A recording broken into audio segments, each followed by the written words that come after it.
Hey, folks, welcome to the pre-show. Those of you who are here, this first 4 minutes and 25 seconds is kind of no man's land with nothing. We're just getting set up for the program, and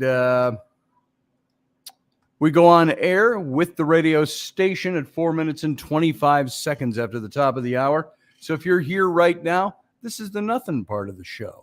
We haven't even done the opening credits yet. We don't do that till 4 minutes and 25 seconds after the top of the hour, and it's now 9 o'clock and 58 seconds, 59, 60. It's 9:01. And so I have to start the hijack out to the station. You're going to get a little bit of feedback that you might hear. And I'm going to confess something to you all right away. We're going to be operating under a wee bit of a handicap tonight. Since the move, which was completed about a week ago, we've been unpacking boxes, and it didn't occur to me till tonight that I need to have my headset or earbuds, something like that, to be able to take callers without there being major league feedback. Oh, that sounds something like this. So I'm going to have to keep it very low. So we're going to have a little bit of a challenge in broadcasting tonight without a headset. And that's only with the software that hijacks us out to the radio station for the audio only.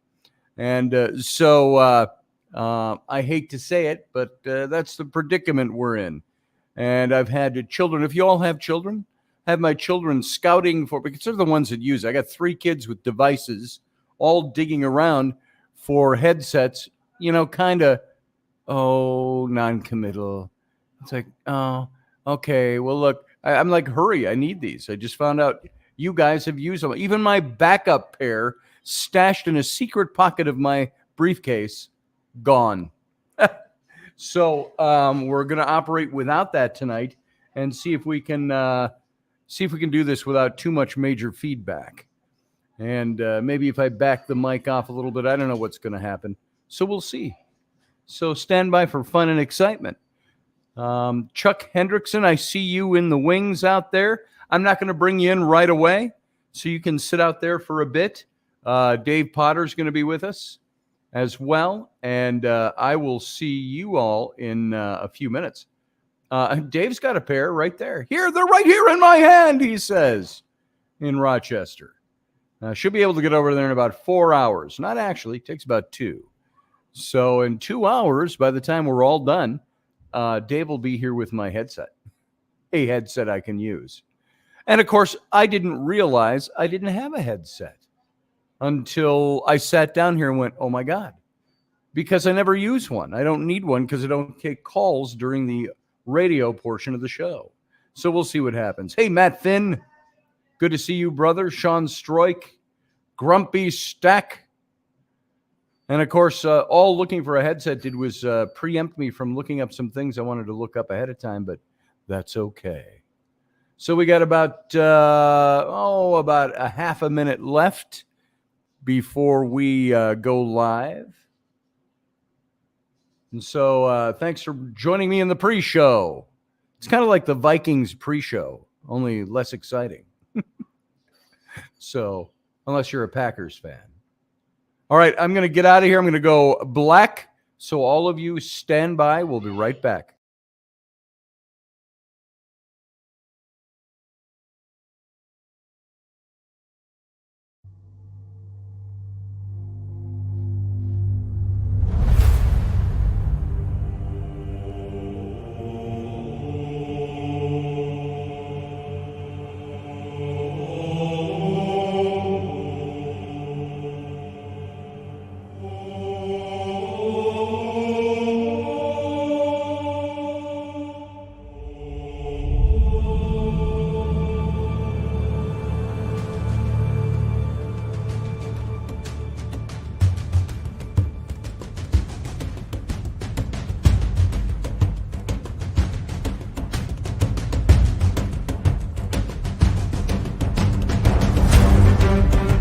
The Intrepid radio program with Scotty Roberts. Intelligent talk.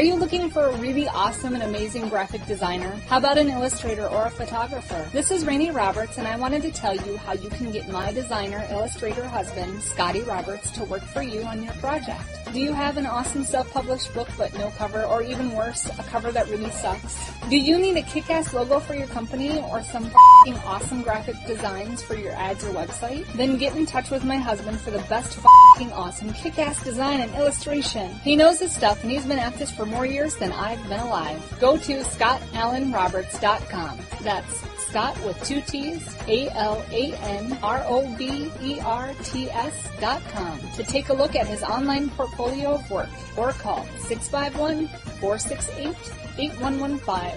Now go out and kick some ass with some kick-ass graphic design. Hire my dad, so he can take me to Disneyland.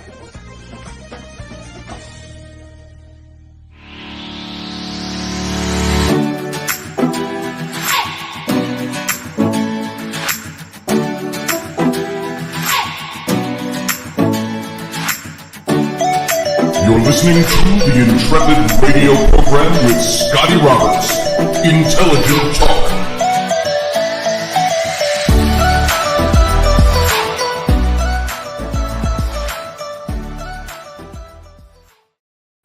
Hey folks, welcome to the program tonight. This is Scotty Roberts. You're listening to and watching the Intrepid radio program right here at Odyssey Radio. That's ODYSY radio.com. And those of you who are catching the visual simulcast, the video simulcast, we are broadcasting from the new makeshift studio at the new house, which has not yet been set up or decorated. We've been here for about a week.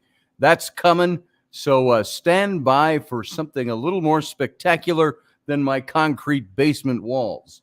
Now, I do have my coffee tonight. I need it tonight for some reason. I don't know what it is. Coffee. Now, if you are not listening on the radio, or if you are, you can come over to the video simulcast. It's showing at 3 places on Facebook: my Facebook page, Odyssey Radio's Facebook page, and Intrepid Radio's Facebook page. You can also come over to my YouTube channel. That's youtube.com/ wait for it, Scotty Roberts.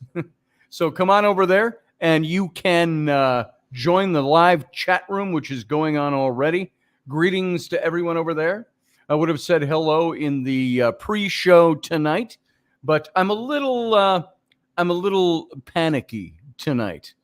I could not find any of my earbuds or headsets. Now, as you all know from watching this show forever, that I don't use them because I don't need them, because I don't have incoming sound I have to deal with. And so one thing that hijacking this show for the radio station does is it creates a heck of a lot. Oh, that's sweet. Thank you, Flynn. Look what Flynn and Rowan just brought me. Just Flynn did. Where's Forky? Wasn't Forky on the top of this one? He died. There you go. I got kid headsets. Oh, look at that.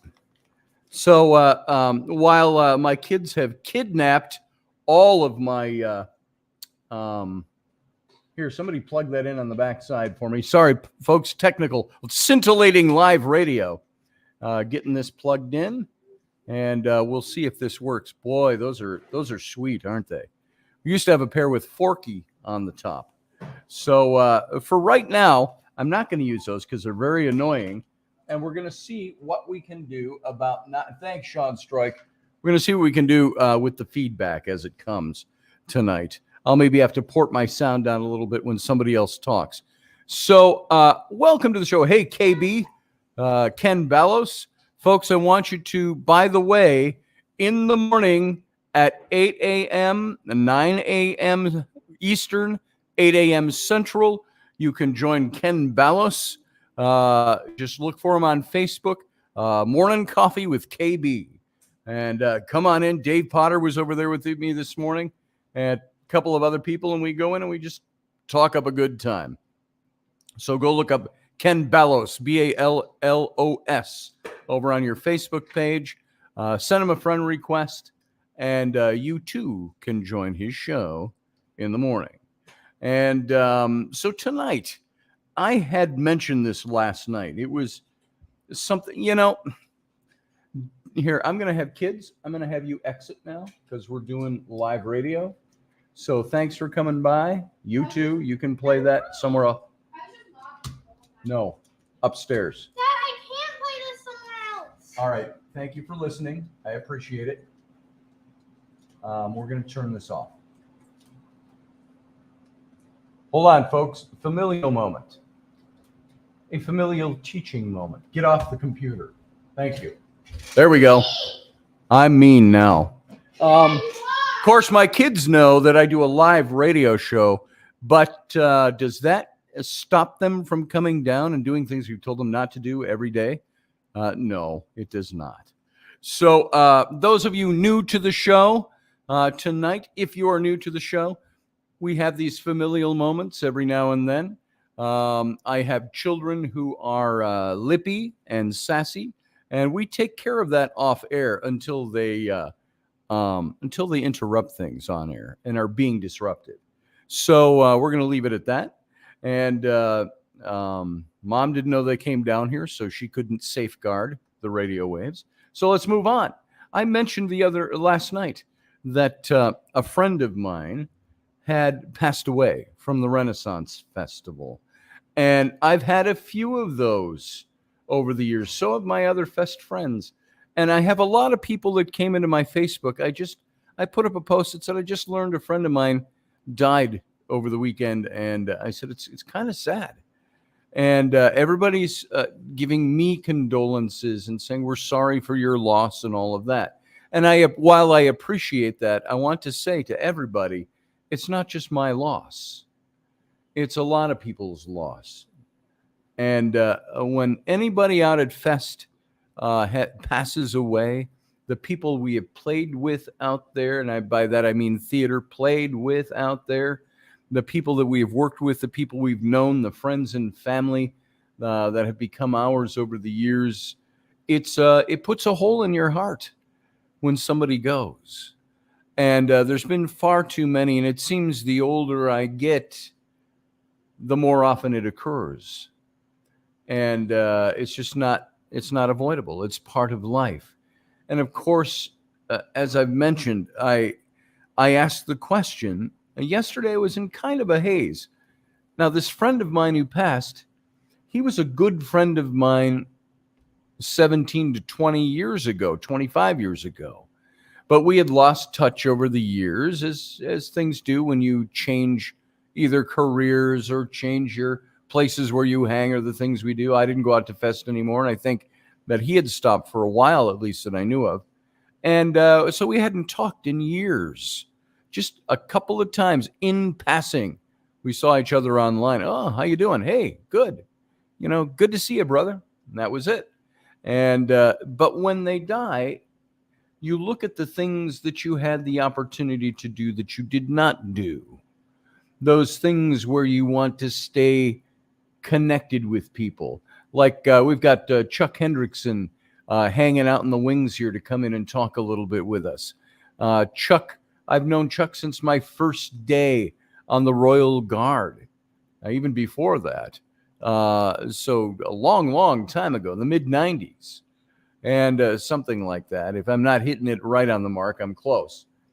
And but there are people I've known for a long time, and you lose touch with them, and then you hear somebody passing, and you're like, damn it. And that was my reaction when I heard that Marc Soderberg had passed away.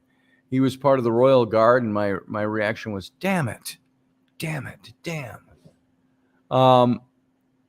And it wasn't as painful a shot as, say, losing a family member or somebody I was very close to, but it was somebody I was once close to enough to have been good friends.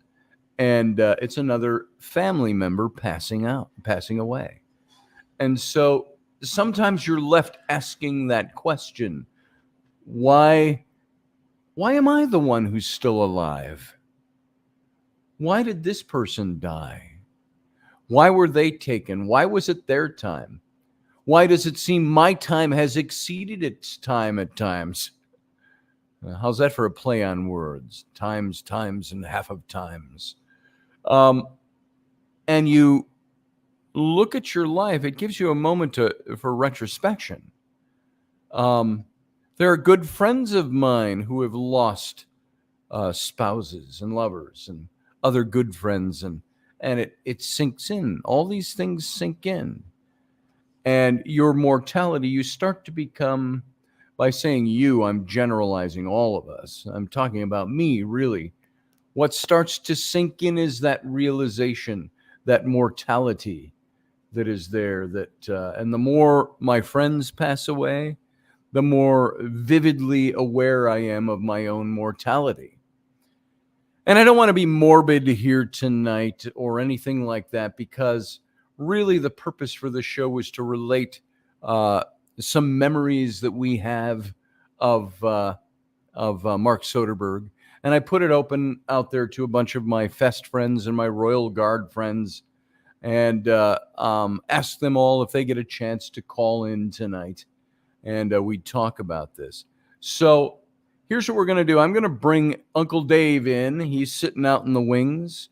I'm going to bring him in. We're going to test our sound and see how well I can take calls here without there being a headset available. Well, I got this one, but I don't know if it's going to work well. I was hearing feedback in that one already. So let me add Uncle Dave to the stream. Uncle Dave Potter, how you doing? Howdy. Let's see if How's I that can sound? a little bit. There we are. Give me a 1, 2, 3, 4, 5. So I already hear feedback. 3, 4, 5, 6. Do you hear any echo? Scotty. Anybody hearing echoes out there? Hello. So hopefully we can pull this off without creating too much feedback. Maybe if I pull this a little bit away from the soundboard and the speakers. See, I'm hearing feedback. Are you hearing hum? What's that? Do you hear hum? I don't hear a Like hum. humming? Okay, good. We sound generator, okay, and I wasn't says sure if it was Sarah area. Yusuf. And Chuck Hendrickson is out there. And so hopefully we'll be able to pull this off. It's a Wayne little low, Grimmer is so I'm here. going to have to Hey, Wayne. strain to hear it. Good to I'm see you, going to pull Wayne. down the branding here like that so we can do this tonight. So how you doing, Uncle Dave? I'm good. See, you've got It was your great pub bumping pipe. into you this morning. Yes. How's your shoulder? My shoulder is tolerable. My pain pills have just kicked. Livable? Pain pills have just kicked in for the evening. Wayne Grimmer. I see Wayne Grimmer in the chat room. Wayne, call in. If all of you call in. I got Chuck Hendrickson out here. I'm going to put a thank you for giving me that feedback, by the way, on my feedback. So I'm going to post it into the chat room over here in the YouTube channel. There is, you paste that link, click on that link, and you can come into the show, and we can Calling in talk. from the motorhome tonight because I can actually lift a glass out here. Yes. I've got just coffee tonight, so I have to do coffee. I'm hearing a little echo, so hopefully it's not picking up for you guys. Let's also bring Chuck Hendrickson in. So, Chuck, how you doing, brother? Hey, good afternoon, evening, gentlemen. Good afternoon, evening, morning in some places. It's tomorrow in Australia. There Are you go. on the bridge of a Klingon ship? Yes, And yes, will. he is. So, you know, there's so much that can be said about death and people passing that we know and that we love and that we cared for. And I don't know. I sometimes am at a loss to describe how this stuff makes me feel. I know I feel bad. I know I feel morose. Yesterday, I felt just dark all day yesterday. Yeah. Hit like a brick yesterday. Yeah. And so I still don't even know how Marc passed. I know he was, God, in my memory, he's so much younger than me, but I forget, 20 years has almost gone by since I knew him. And we got Wayne Grimmer. I'm going to bring Wayne in as well. Wayne, how you doing, sir? All right. Good to see you. I need a headgear like yours right now. Yeah, we You should have all put children? on our headphones just because he can't. You have children, Wayne, so you know what it's like. My children have borrowed all of my headsets and all of my. I did think get Wayne's children knew better than to borrow his tech. I did get my kids brought down the Toy Story headset for me, so I might be able to get that on. That might work. But they have offed with all of my headgear, and of course we just moved too, so it's been quadrupled by that effect. So I offered him mine. thank you, Dave. Drive a couple hours to get So there. gracious of you. So I am. Maybe you've all heard what I was saying at the beginning of this. Wayne, you've been a permanent fixture out at the Renaissance Festival. Chuck, you've been out there as long as I was out there. Dave, you've been out there as long as I have been out there. And so, what I experience is the people who have died over the years that I know well. Some of them it was just stabbing in the heart, and the other ones was just as much grief in the heart, even though I didn't know them quite as well. But it's like a family member dying is what it felt like. And so I wanted to get you all to call in tonight to give me any stories you might have about Marc, or share your wisdom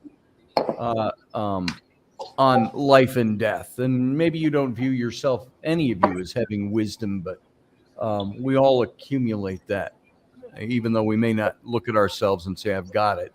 I've always viewed wisdom as it's like humility. Once you say you've got it, you've lost it. But I would love to hear what you all have to say, what you all want to share by way of memory. And let's talk about this a little bit, because like I say, yesterday, it was like somebody pulled a sheet over the sun yesterday for me. And I was not well with things. So I want to start with you, Dave. And I want you to talk a little bit about this. I don't know how well you knew Marc. And you don't really have to know him to talk about deaths of our friends out at festival. Right. Well, Marc and I weren't like this, but back in the day, we were good buddies, I think. And he was very instrumental in helping to create the red and blue leather guards costumes, which were the first generation of guards uniforms that I built. There were guard uniforms prior to that were built, I don't know, some years before, but for the first years of On Guard. But he had a lot to say about what he wanted in those uniforms, and we met back and forth a lot during that time. He was also the very first one that they ever trapped in what became known as the cadet trap, but where I said, okay, you've got your trunk hose on, you get your doublet on, you're all in your thing, get your boots on. Yes. Are you still flexible? Do you think you can fight? Can you pull your boot up to the inside of your thigh? And he's like, what? Like the sole of your foot. Can you stick it up to the inside of your thigh? And he does that, and I tucked his toe into the top of his boots. And once your toe is tucked in there, you can't yourself lift your boot back out. Nicely done. On one leg. And I had also figured out from my dress mannequin that if the top buckle on the guard's uniform isn't buckled and you grab the shoulder epaulets, you can pull them down to the elbows and trap his arms as well. And so he's hopping. He's like, hey, lift my foot. Hey. Now that looks really awkward, I said. Nice. Bobbing around. God damn you. I thought I could just push you over.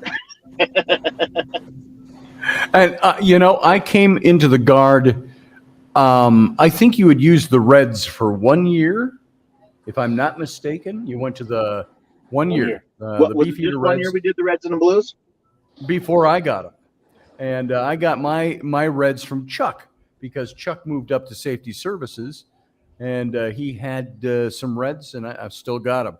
I was going to dig them back out of the tub tonight and hang them up behind me, but I didn't want to do that digging again. I've been through the garage too many times in the last week looking for clothing for my sons to both wear to the festival on Saturday. They're going out. So, Chuck, you've been waiting here a long time. You were in the wings. Tell me a little bit about some of your memories of Mark. Tell me about how this. Are you dealing with any of that mortality thing yet? Yeah. I have a lot of friends and family that are fighting cancer. So it's taxing on my soul already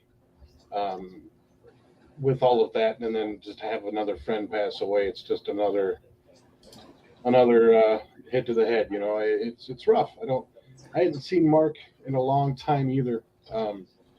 But he taught me a lot out at Fest, and he got me in that stupid move, Dave. He did that to all of us when we joined up, me and Elliot and Andy Denblaker and a whole bunch of other guys. He did that in formation one day, and we thought he was trying to fix our uniforms, and he managed to stick like 4 of us with that toe grab. Nice. That was fun. That was a good time.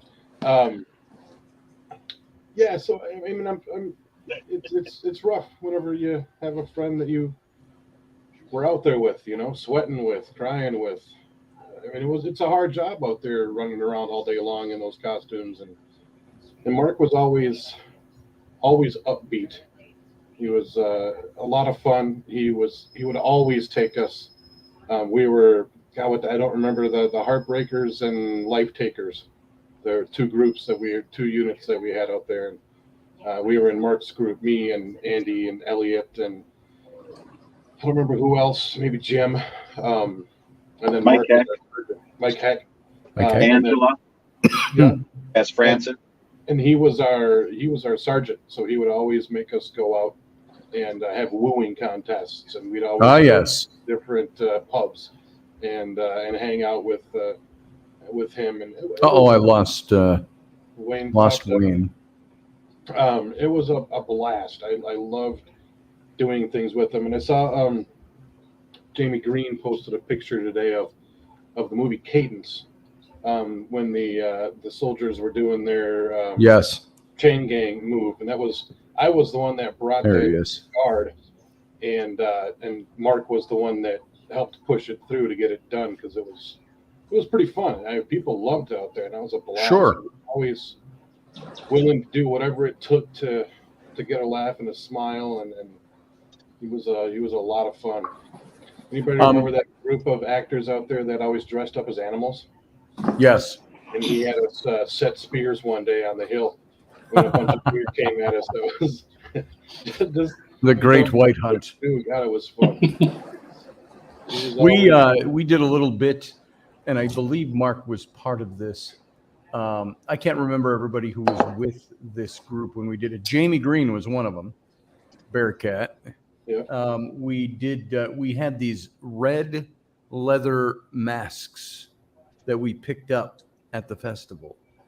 Somebody was selling them, one of the vendors and crafters, and so we all got a pair of those. And I said, we all put them on, and I said, we are in stealth mode, and we would move around like this, and we'd walk around because no one could see us, because we're in stealth mode when we had the masks on. And so we had a good time doing that. That lasted a half a day, We had Bill Locken. He loved it at a certain point, but there was a point where he goes, get those masks. And we're like, okay. Bill Locken played the Lord High Sheriff. And that was the same reaction he got the year I wore a Star Trek phaser and communicator on my guard belt. And he goes, what are those on your belt? Get your hat on and take those off your belt. So, same tone of voice. That's a pretty good old man Locken. Yeah, that's Mad Bill. And so Wayne, Wayne, I miss you, brother. I haven't seen you for a long time, and I know we had gone out a couple of times over the years, and so I miss seeing you. And I think the last time I saw you was in the hospital. So. Oh, that's right. Oh yeah. And Chuck too. I think the last we saw face to face. I saw a lot of people in the hospital that remind me they saw me in the. We came in and saw you in the hospital. We had a great conversation. I don't remember that. I have no recollection. So, but at least the drugs were good. But and as a matter of fact, there was a time. Wayne is the one Democrat I would actually vote for. Yes. There was a time my daughter dated your son, so it's true. It's true. That was a ways back now, but so and Uncle Dave was merciless to both of them. He was. I remember the conversation. Now, she's like a niece to me, so if you mess with her head, I will pick you up. And I said, and he's like a nephew to me. Oh my God, I know what it's like to live in West Virginia. I got that the first time my daughters had been out at festival from the time they were, well, when I got custody of them, they were 9. So it was just a little bit before that, they started coming out to fest with me. And so everybody saw them grow up out there from little girls into adults. And I remember the first time they came out, they were on their own 16 or 17. And dressed as belly dancers, if I remember right. They came out with Kelly Jo Holt, and they were all in belly dance garb. And I had more guys coming up to me. Lewis was one of them. Who else? Nate Favilla.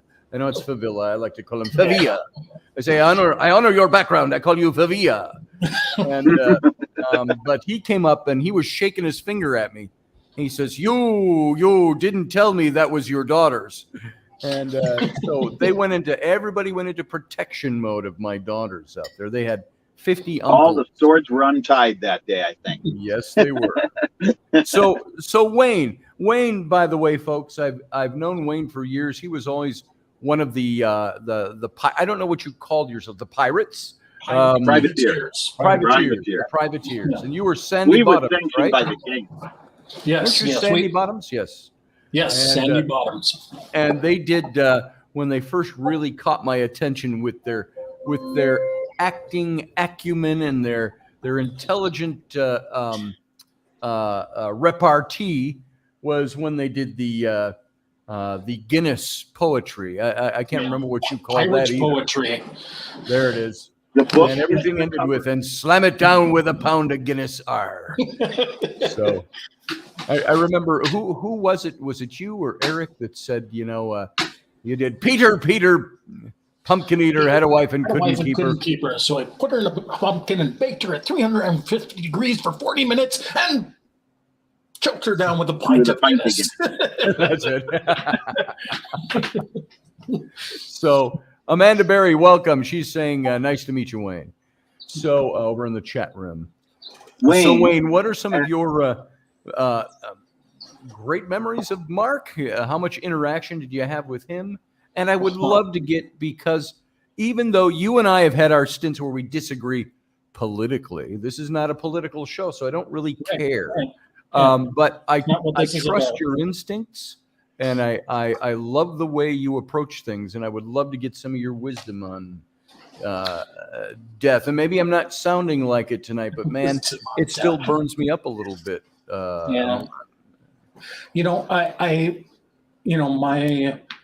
My awareness that Marc had passed was literally seeing a post on Facebook from Dana that showed them in a fight, and literally it was like, his face isn't on the picture. He's, I'm like, oh, that's Marc Soderberg. What do you mean he's dead? Yes. I mean, it's like I literally didn't even need to see his face to know exactly who that was in the picture in an instant, right? There was something about him in terms of physicality where he could have probably played the Jackie Chan drunken kung fu style. Yes. Any One of day the of original week. Monkey Boys. Yeah, Yes. yeah. And in doing stage combat, I mean, he was one of those people who people wanted to partner with because he could take a punch and make everybody who partnered with him look fantastic, because he was selling how that physicality was with his own physicality in a way that most people couldn't do, right? So Yes. That's one of the things I always think about with Marc, is just how physical he was and how animated he was, and it's like one of those things, like he was full of life, right? Yes. And that echoed in every fiber of his being as he went about his way in the world. As far as wisdom is concerned, I lost a good friend many years ago to non-Hodgkin's lymphoma, and I think the toughest thing for me ever since that point in time is, realizing, between losing him and another friend of ours, Mary Roy, who had stage 4 cancer, and she didn't pass away. She beat it, right? And it's like one of those things where you're like, some of this just is truly freaking random, isn't it? Yeah. You have no guarantee. It's like everybody's biology is different. Every cancer is slightly different. Every sickness, and how your particular body reacts to it is different. And we just have no guarantees in the world. And I think the one thing that makes me sad, I'd say, particularly, is there's not enough time for us to get all the time with each other that I would really like and appreciate, right? Yeah. So I miss you guys a lot, but I'm like, well, where would I fit in time with you guys right now? I can just move my motorhome up to your farm and just park it out there for, I don't know, 6-7 years. I'm cool with that. You can he's got a camper riding. Yeah. Yeah, I know. So I can be there before the end of the show. I'm driving right now. Yeah.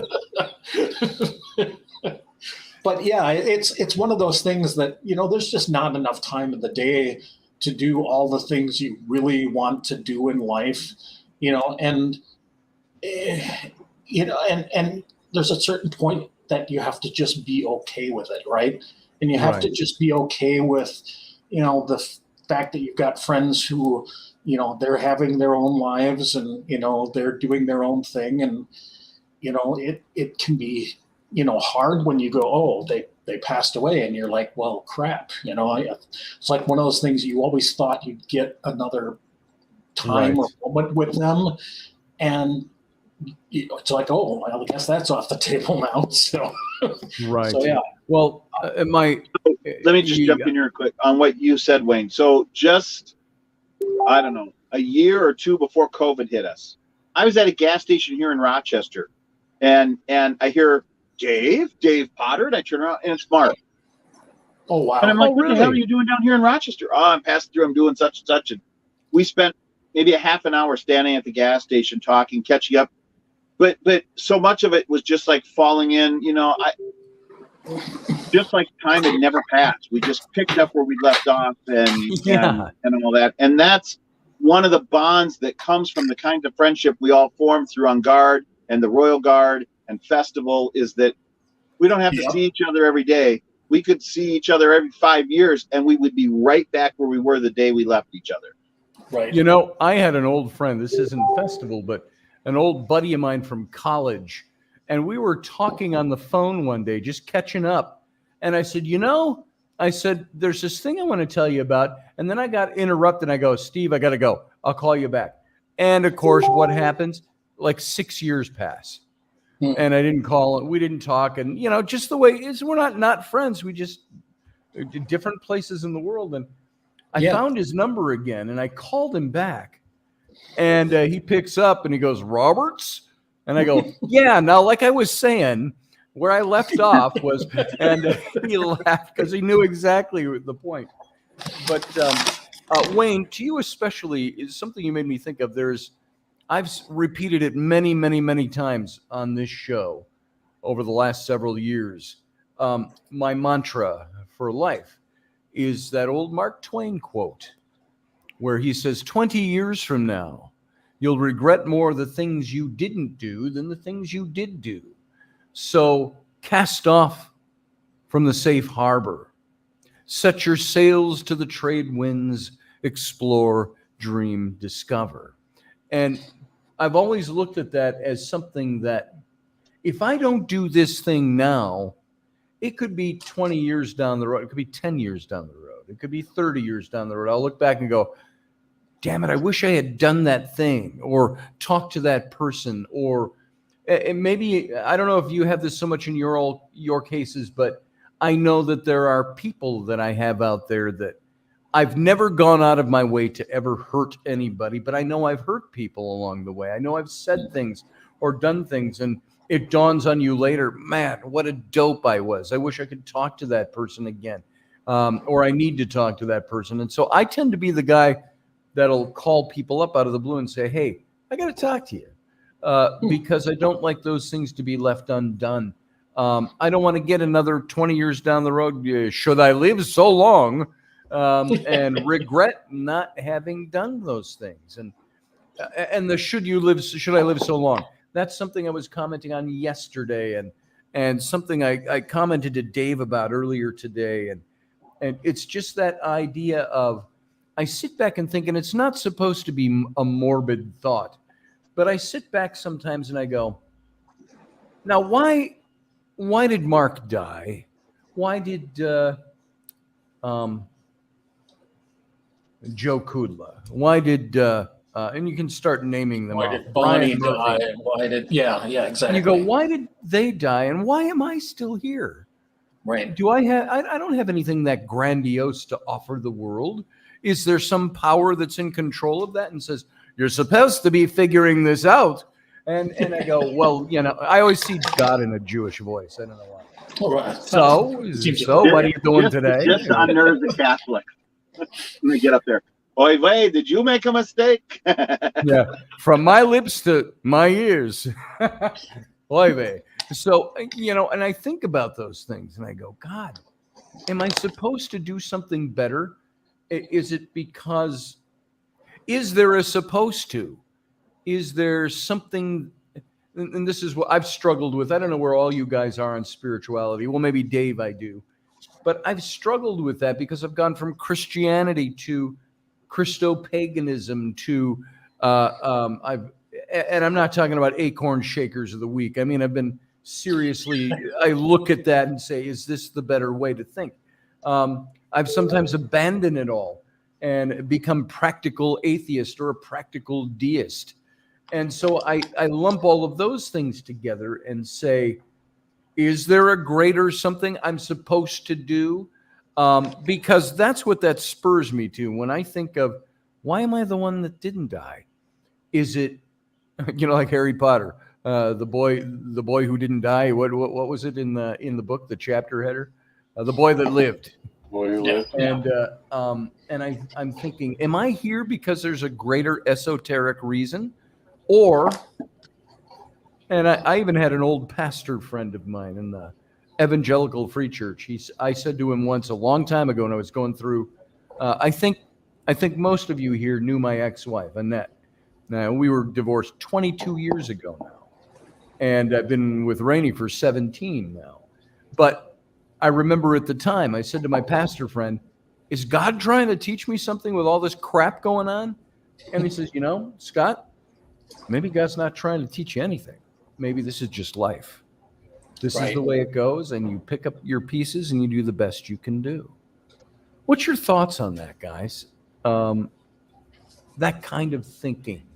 Do you ever think of these deaths and go, I need to pick up the reins, or I need to just strive to do better? What anything. I don't want to put words in your mouth. What? I'm leaving it open for you guys. I'll go first, I guess. Go first. Since Dave's lighting his pipe and Chuck looks like he's contemplating. There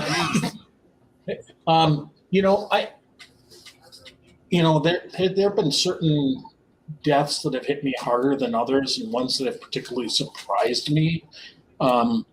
In a couple of occasions, I've thought to myself, well, that person made a pretty significant impact in the world. What have I done? How do I compare with that? Even if it's not in the same, vein or, particular area of expertise, have I had that kind of impact on the world? And I go, well, at a certain point, I feel like I can't possibly know that, right? So Sure. if I'm really, it suddenly becomes more of an exercise of, am I being the best person that I can be at this point in time right now? Because outside of that, what else can I do? Because outside of doing that, there's no predictable or measurable way that I can go, yep, I should have done this instead, or I should be doing this, et cetera, et cetera. All I can do is just be the best me that I can be, right? Sure. And I know sometimes it's incredibly unsatisfying. Yeah. And it's Is like, this as good as I get? Right. It's like, I'm being the best me. Well, especially because sometimes you're like, I'm not really feel like I'm being the best me. So damn it. But to second guess that doesn't really seem to serve a lot of purpose other than to torture yourself, right? Right. So that's kind of the struggle with that. It's like, there are a lot of things that I feel very confident that I've had a great impact in the world. From my biological father being a wife beater, and Sure. and then Dara and I having a great relationship, and us doing foster care, and us not perpetuating that cycle of violence and whatnot. It's like, I broke this cycle. That has a huge impact in the world. I know it, right? But outside of things like that and selective things, I can't truly know. It's like the butterfly flapping its wings in China, creating hurricane elsewhere. Right. I don't know. So that's kind of the way I look at it. So I get that. I get it. And and maybe it's not so big and esoteric as we put it when we're in our maudlin moments alone thinking about things, but it's more just going on and doing what you're supposed to do. Right. And all of these things, even the deaths of people, have encouraged me to be a better person than I am. Because it's like, what am I going to leave behind when I die? I've come close to death a few times, and maybe more often than I even know. And I think, what if I had died then? What would I have left behind? Not so much the legacy as not legacy building is not what I'm thinking, but what kind of people have I left behind? I look at my daughters, Abby and Bryn, and I say, I think I've left behind some pretty good kids. Exactly. My son Sam's coming around, And, are you out at Festival this year? By the way, are you out at Fest this year? No, I haven't been out there for years at this point, actually. Okay. All right. 7+ years. Oh, yeah. All right. Yeah. All of us are just too old to do it anymore. Is Sam listening to the show? Did he what? Is Sam or Flynn listening? I don't know if he's listening to the show or not. Is Flynn in earshot? Flynn is upstairs. I could use my modern intercom and go, Flynn! No, I don't want him to hear this. I don't want him to hear this. Okay. Oh, you don't want him. Never mind. Okay. Flynn, so here's my thought. Are you going to let Sam wear your prince's garter? Yes. Okay. So we're going to contact the guard. We're going to have them arrest him on site and drag him to the king. Oh, I like that. And he'll say, that's one of my garters. I don't remember you. Come here. Well, he heard me. There's my young son Flynn. For those of you who don't Wayne, know have him. you seen the pictures of him in Lewis's old doublet? Yes. Oh my crazy. goodness. They're going to have to It's- beat women off with a stick. Yeah. You're gonna come home with girlfriends from the festival. I just want you to know that. You okay with that? You're leaving a young page, but you shall return a man. Yeah. Well, he doesn't seem like he cares now, but soon. Wanted you. Yeah. Oh no, I wanted to say this without it. So go away now. See ya. I love you. Love you, Flynn. Go away.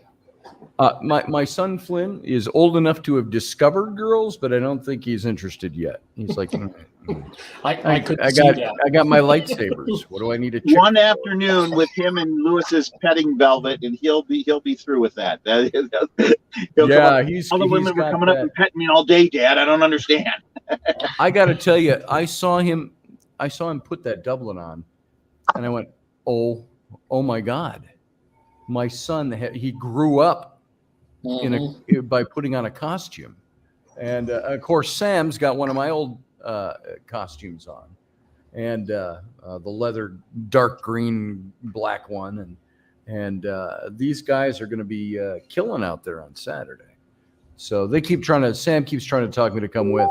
I said, well, I just gave you my best two costumes, so you know, and I gave one to Mark Lazarchuk. I was going to say, well, I saw Mark wearing your other one, so. I had the one that John Bear gave me, the royal one, the black with the red square, and it had the royal lions and silver embroidery and the fleur-de-lis all over it. His old princely doublet when he became king, and then I became his master of horse or something. So, Put the Reds back on, but- Scotty. Yeah, What's one, that? One thing I Put the Reds back on. Put the reds back. I could wear the reds Sure. easily. So one of the things I want to just throw out there that I was thinking about that, you know, my aunt was an executive trainer at Excel Energy for many years, and we once did an exercise where she said, "All right, in terms of kind of focusing what you want to do in this world, and you know." Kind of do your own mission statement, things like that. And she goes, all right, envision you are at your funeral and people are there giving a eulogy on your behalf. What would you want them to say about you? Right. Yeah. And that was one of those moments where I was like, oh, Yes. How do I want to be remembered, right? You know, how do I want people to think about me when I'm passed? You know, and then of course after a certain point, well, you know, yeah, maybe it doesn't matter, you know, to an extent, right?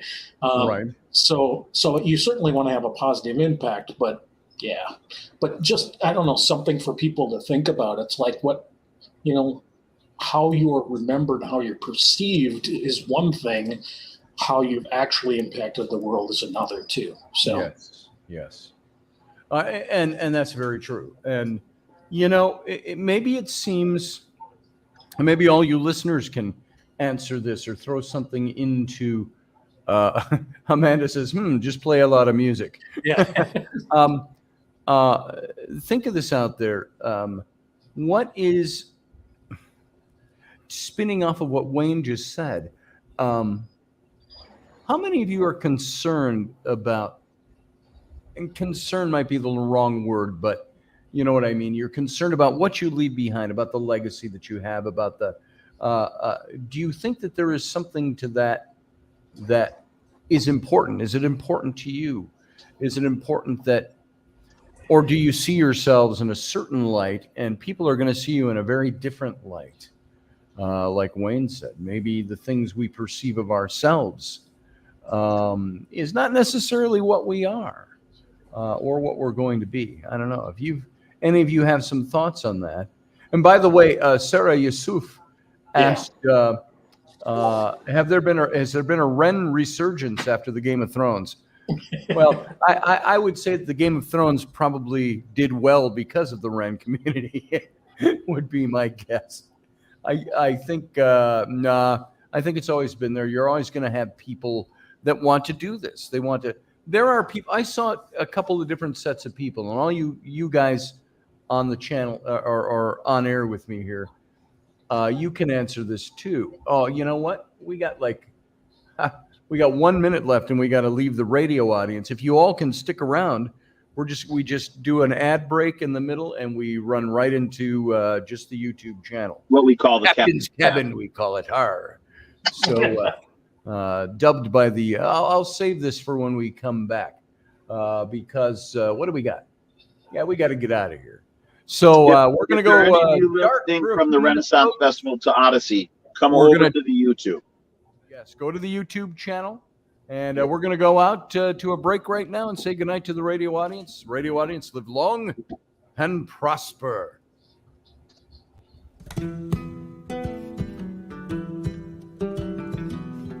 Join us every weeknight at 9 p.m. Central Standard Time, 10 p.m. Eastern. The Intrepid Radio Program, a Scotty Roberts Productions broadcast.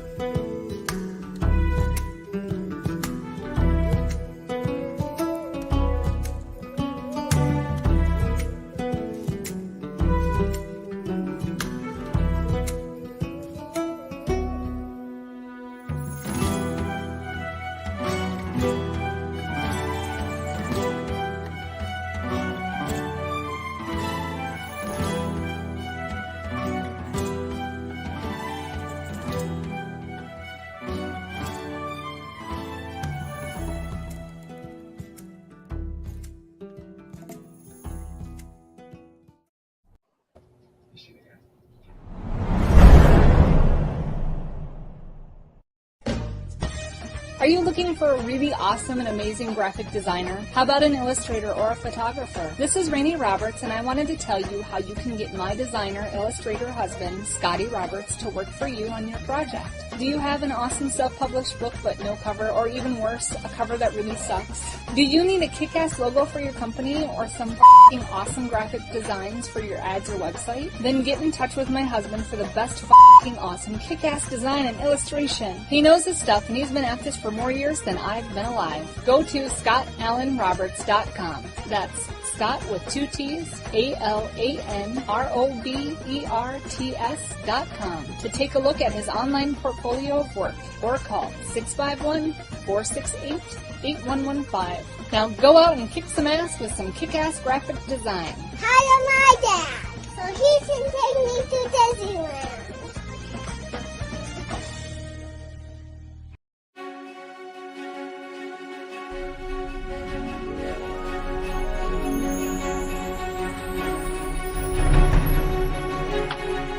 Hey, I can't see the rest of the show. I don't know if everybody can hear me or not. I'm a little confused by this StreamYard thing.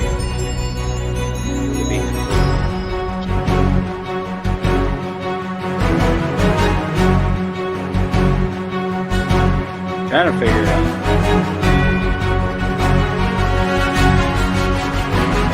Wait, be patient, be here yet.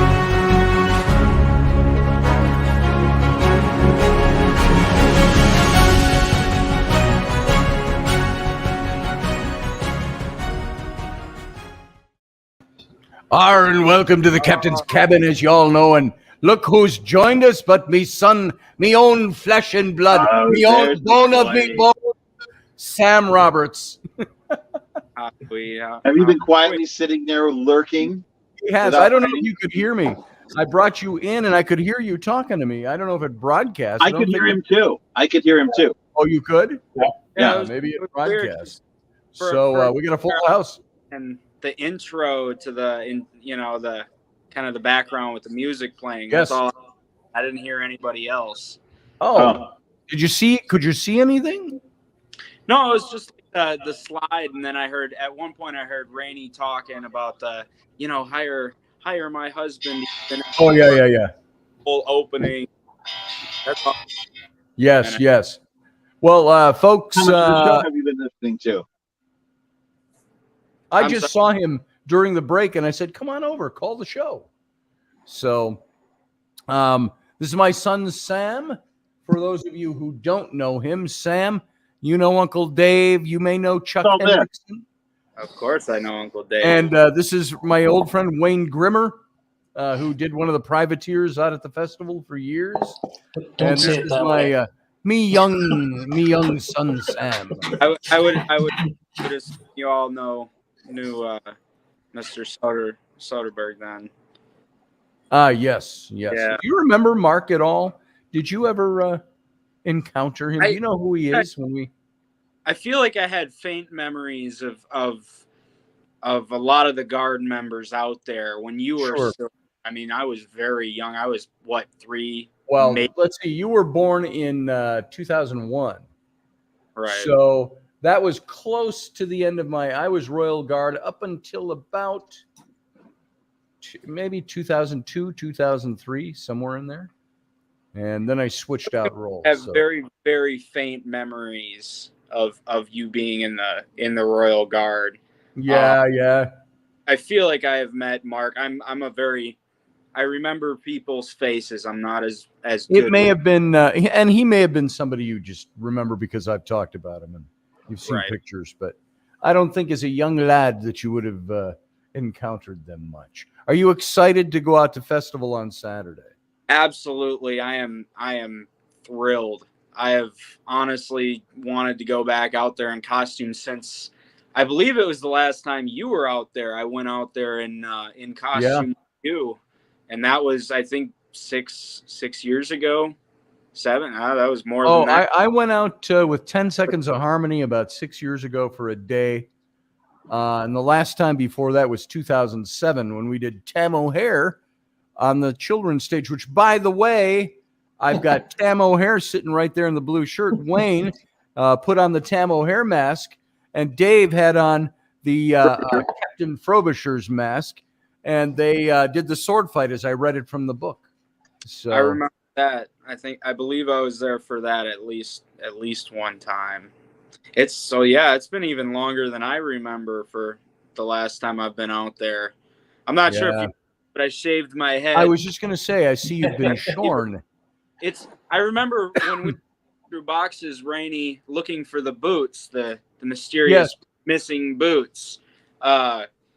Rainey said it was going to be like 65 or something, and I've slowly watched that number climb into the mid 70s. It's going to be 87 now on Saturday. I don't know what it's yeah. Gonna So as soon as I it's saw going to be cooler. start to climb more towards 70, I was like, I'm gonna shave my head, save myself just a little bit of grief. That's cool. So, I know it's going to probably end up being pretty hot, and I think it's supposed to rain the day before, so we're looking at a bit of humidity as well. So you'll have nice mud to play in. Oh, yes, of course. Yeah. And folks, by the way, those of you who don't know Sam very well at this age, whoops, sorry, Sam. I'm going to bring him up. Sam is my mini me. Ignore this. I even had a red beard when I first grew it out years ago. So, oops. I keep taking him out of the stream, and I didn't mean to do that, Sam. Sorry. Keep hitting the wrong button. All right. So, it's all right, says Dave. You watch your baby brother. Yeah. Absolutely, I will. Keep an eye on him while you're out there. Oh, He's going to be the best wingman you ever had.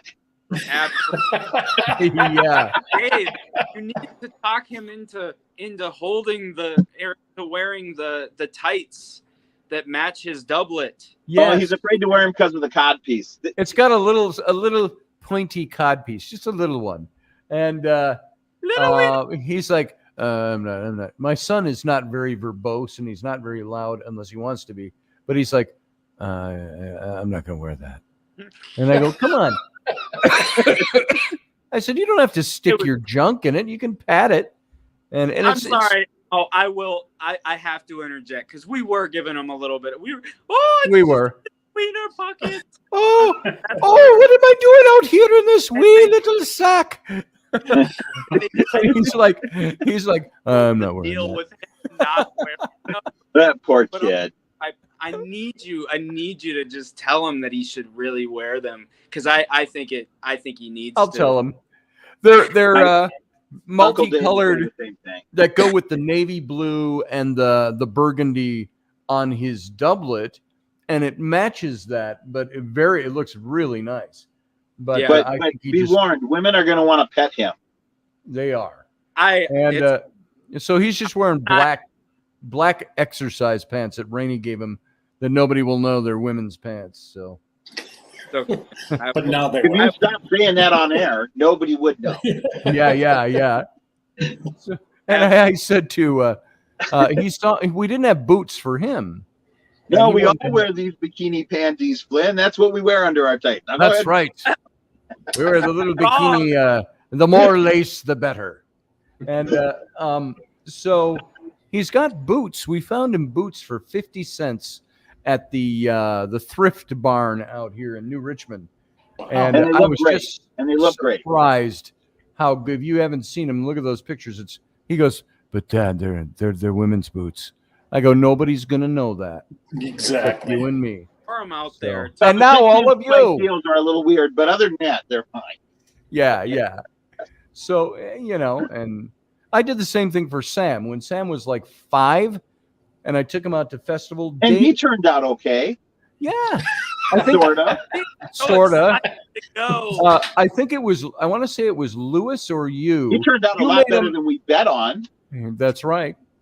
You made him that pirate coat I when did. he turned Found 5 or that. 6. We found it the other day. And he's Wayne, let got me tell you what a little player Sam was when he was 5 years Right. old. So I made him a Oh my pirate God. coat. He invites God. his kindergarten class, and I look around at the party. I'm doing the Captain Morgan thing for his party, and there's nothing but little 5-year-old girls It's here. all 5-year-old girls. So we said, Sam, Where are the where are boys? all the boys? Oh, I didn't invite the boys. I just invited the girls. Bada boom.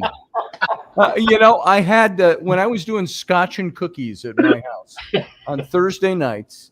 It all started with a friend, and some of you may know her, Rebecca. Becca, we all called her. I know And this. she came over just to hang out on a Thursday evening once, and it turned into scotch and cookies over the next several weeks, where we had 25 people every Thursday would come to my house. And some of the Irish bands would come over, and it was just great. My kids got to grow up in that atmosphere. But I remember one night, 'Cause I we're wasn't putting Sam to bed, and Becca was there, and we're sitting and talking. It was time to put Sam to bed. He was 4 years old, and we take him into his room, and he's showing Rebecca. He's got her in his bedroom, and he's like, and this is my room. And then Sam goes, and this is my bed. And then he leans on the bedpost and he crosses 1 foot over and he goes, so you want to sleep with me in here tonight? And I looked at Sam, and Rebecca looks at me and she goes, yep, like father, like son. I said, hey, I didn't ask him to say that.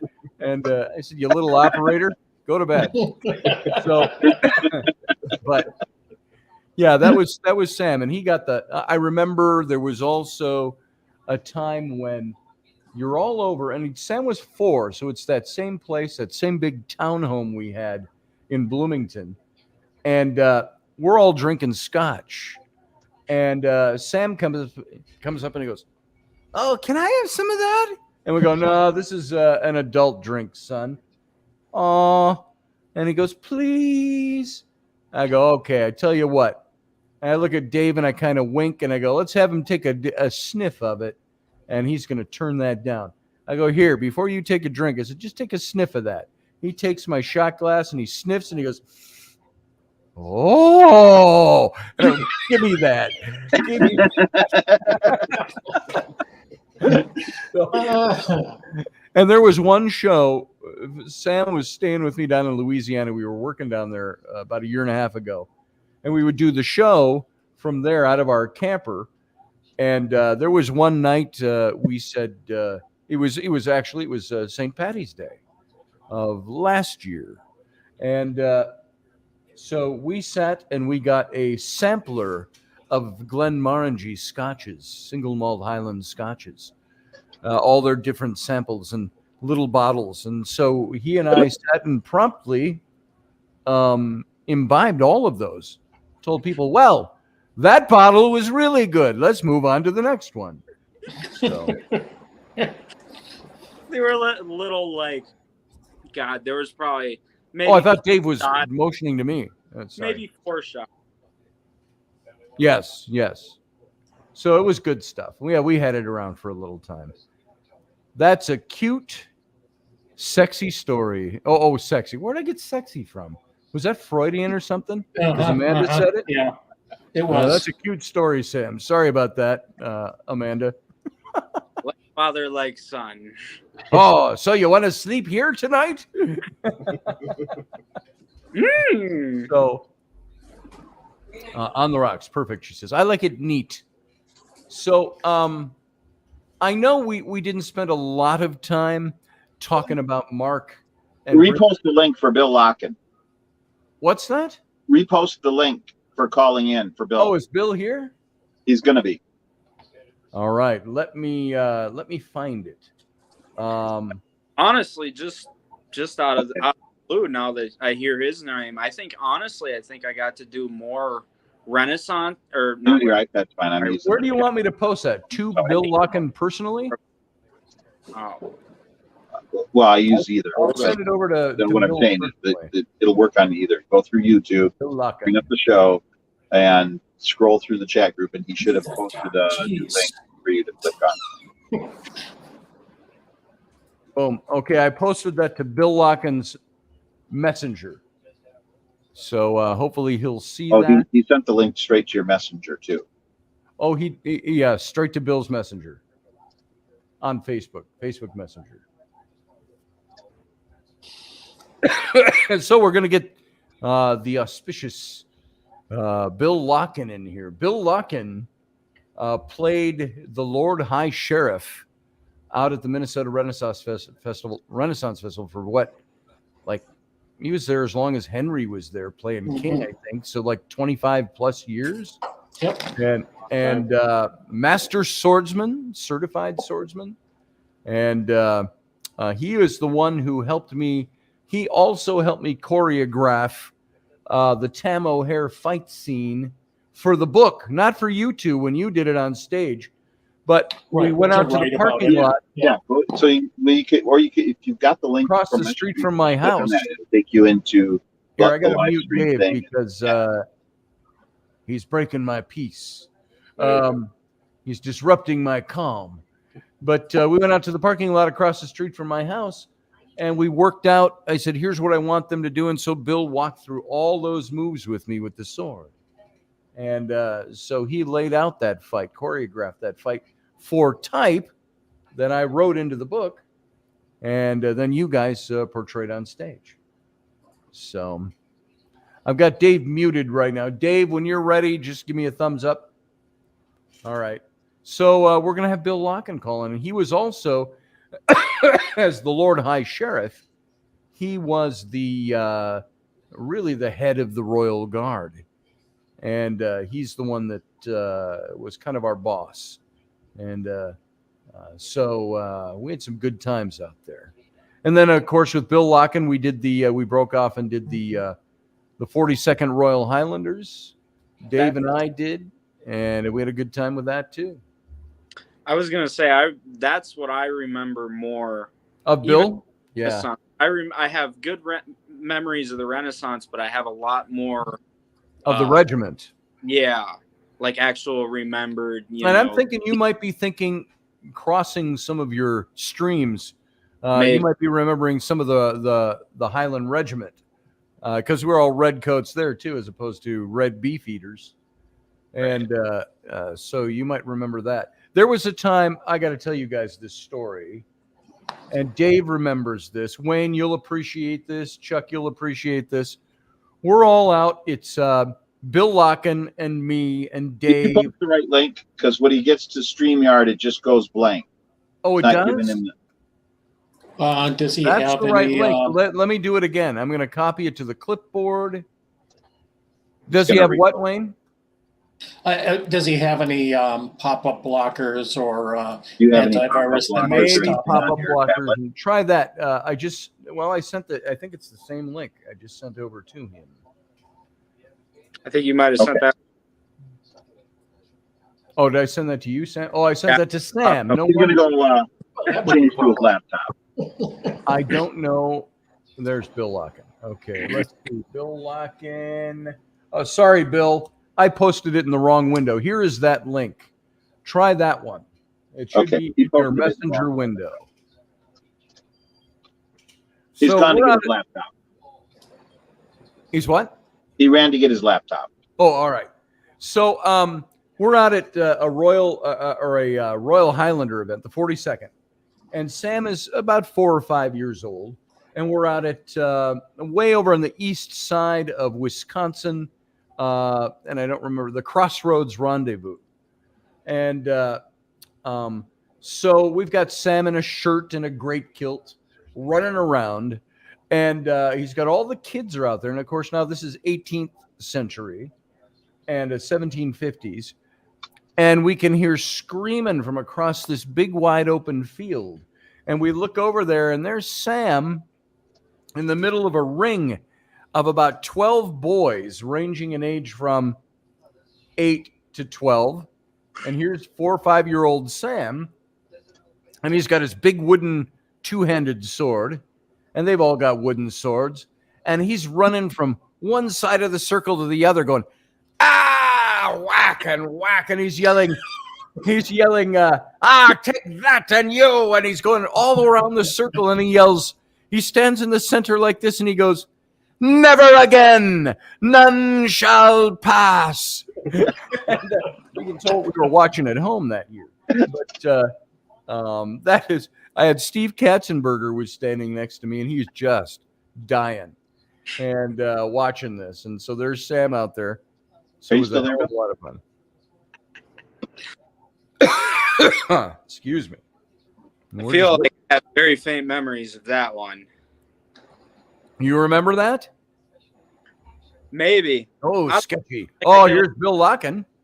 I see like he's got a blank screen so far. I'll wait to see if his screen comes up. I see you out there, Bill. Let's see. Let's just add him to the stream and see if he comes. There he is. Oh, hey, there he is. Bill Locken. Mr. Locken. Folks, this man was my first big influencer at the Renaissance Festival. This man was larger than life out there. He played the Lord High Sheriff. And I hate to say it this way, Bill, but when you were a younger man, you had that whole Errol Flynn aura going on. And Oliver Reed, Errol Flynn wrapped into one. Bill is a master, I believe, certified sword master, if I'm not mistaken. I was a certified actor combatant. There you go, actor combatant. Right, Wayne? Yeah. And we all know Bill. And I did my best impression of you a little earlier. I said there was one day as Royal Guard, I was wearing a Star Trek phaser on my belt. And you walked by me and you went, "Get that thing off your belt, take that off and put on your hat." Because I never wore a hat. I hated him. But so. You and Steven Katzenberger. Yes, Katzenberger. And now Steven has to wear one up at the lighthouse. That's right. He's got to wear his naval, whatever kind of uniform that is. He's up. A friend of ours from the Royal Guard, Steven Katzenberger. He's now a lighthouse and the museum. He's kind of he's the head of that one, the Split Rock Lighthouse. If you've ever seen lighthouses on Lake Superior in Minnesota, it's one of the most picturesque ones up there on the big split rock and the lighthouse up on top. Yeah, he's a docent, I believe that's what they call them. Okay. And if you know, people have compared him to Tom Hanks on the conductor, the North Pole. Yeah, the conductor kind of thing. Yeah. Rudy says hi, Bill. Okay. Hi, Rudy. There's a bunch of people over in the chat room. So, Bill, I'm so glad you came in. And by the way, on a personal note, I got to say I miss your face. Just your face, though. And it's good to see you. Just the face. Yeah, just the face. And what was it? William Shatner played the great The Great Head or something like that in some science fiction comedy series. I can't remember. So anyway, we've been talking a little earlier. We were talking about, I don't know if you've heard any of the show, but of course the passing of Marc Soderberg. Yep. And I will say very honestly that it's been years since I had a conversation with him, but because of the past, those relationships stick with you. And yesterday was just after a year's was the post I first saw that alerted me to the fact that he had passed. And I was like, oh my God. And it was like, God damn it. And here's somebody else. And I was just in the dark all day yesterday, just feeling a little bit of that. And as I mentioned to these guys in the radio audience earlier, when we were on the radio air, that I was kind of left with this feeling yesterday of all the opportunities I've had to die in recent years, and I'm still here, but other guys are gone. Why am I still here and my other friends are dying, as we're seeing it? And, you know, I say that with a little knock on wood, maybe that maybe next month it'd be me, or 10 years down the road or whatever. So I wanted to get your stories. If you've got any good ones to share with us about Marc, about our times out there, and maybe a little bit of your wisdom about life and death and dying. Well, I remember one time that Marc kind of had a hunchback under his uniform, and he was packing some really interesting. I don't know if it was a mixed drink or if it was. I was going to tell that story. It was a camelback or something they called them, right? Yeah, and he was packing some booze, walking around with that. Bloody Marys, wasn't it? It was Bloody Marys. The Bloody Mary backpack. The Bloody Mary backpack. Walking around feeding people through a little hose thing, and he always doing fun things like that. And just it's I mean, he only lived like 7 minutes away from me over in Richfield. Oh yeah. And we had the holiday party and invited him several times, and he showed up a few times, and then there was a blank for a while. Then I reached out to him, and he showed up, and then invited him a few times more, and then he had dropped off the list. And I know that he'd been in poor health the last few years and hadn't worked in 4 years. Wow. So, and that's that comment I made on Facebook, is that there probably will be some kind of a fundraiser. Okay. To kind of help out. Sure.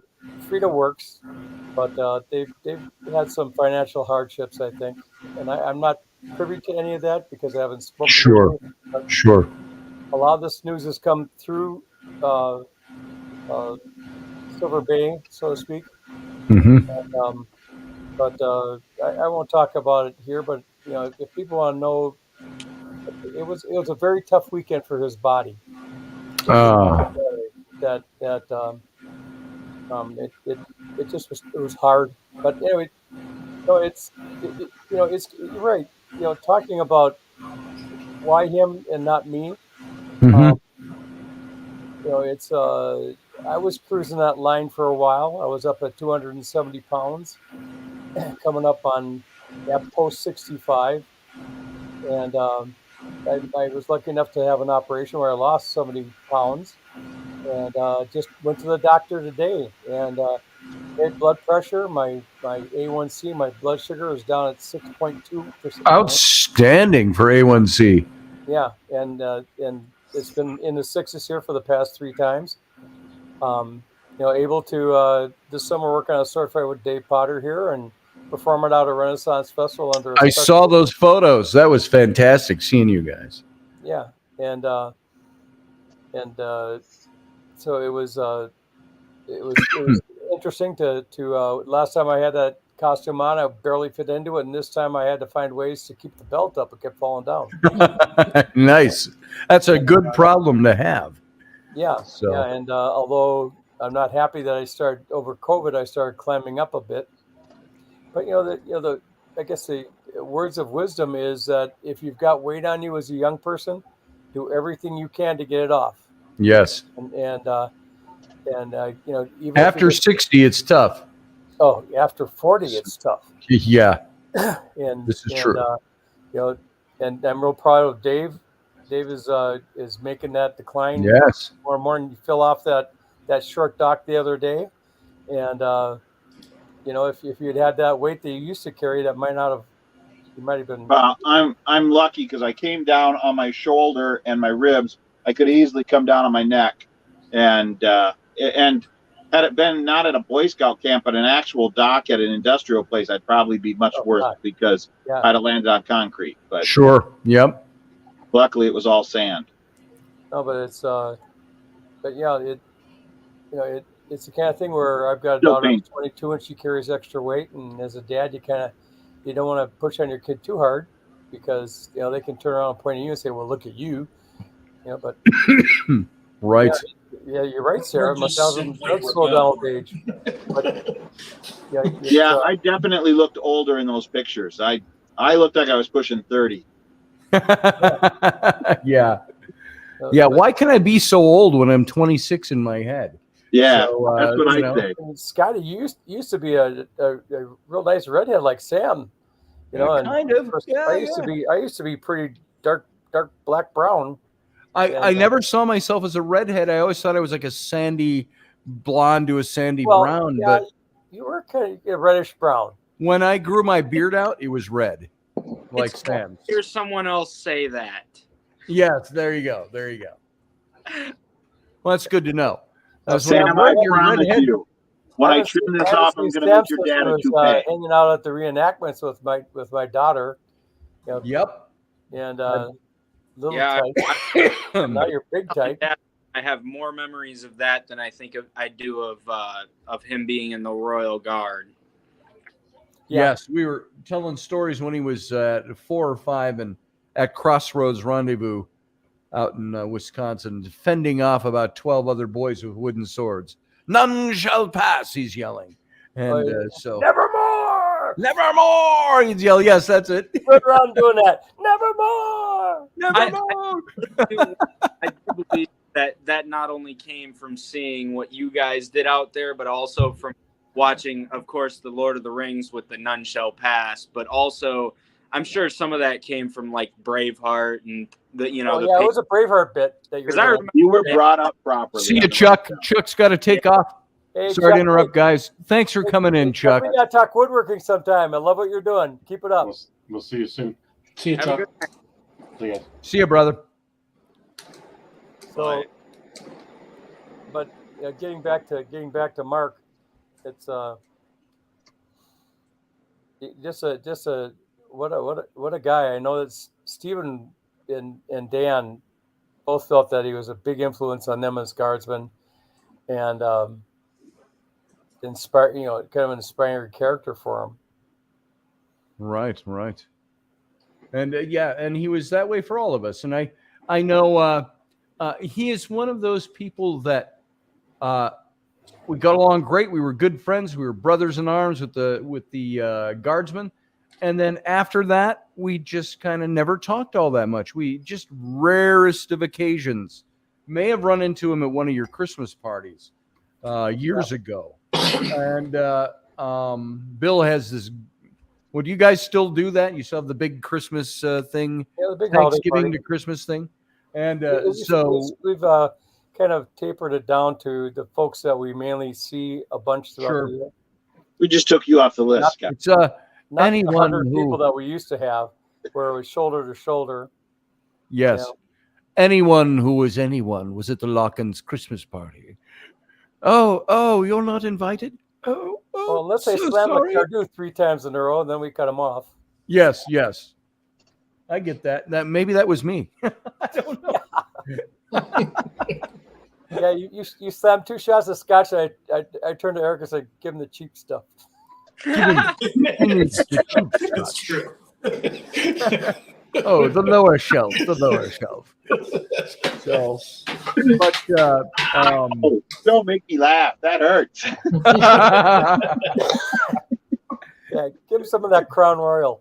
That's okay. I was just gonna say that's okay. That bottle of 21-year-old Glenmorangie, I dumped that out and I poured in a little Crown Royal.